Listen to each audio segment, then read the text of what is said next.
Sinong may kakasalanan ketang pusa? Di po ako, mami. Si White yung nauna dun. Bakit sa nila lagi nakatutok ng camera? Sumegoy lang naman ako eh. Si White talaga may kasalanan nun. Kene.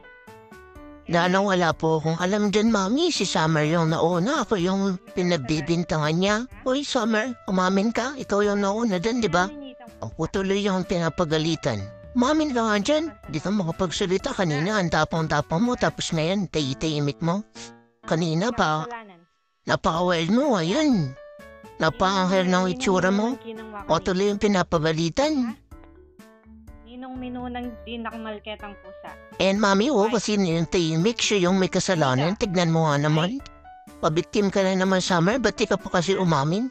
Wala naman ako kaalam-alam dyan eh. Nadadamay ako sa ginawa mo kanino. Samantalang ikaw yung nakatita dun. Tapos ako yung pinabibintangan nila.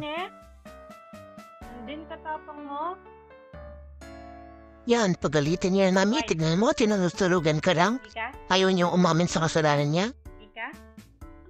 Tsaka po, mami, ang kulit-kulit niya naman, sinasabi ko na nga yung totoo, ayaw niyo pang maniwala. Wala nga akong kasalanan. Tignan niyo nga, tinutulugan lang kayo para siyang walang kasalanan, walang ginawa. Tayitimik ko kanina, Summer, umamin ka na. Sorry na po, mami, ako po yung may kasalanan. Hindi na po talaga mo.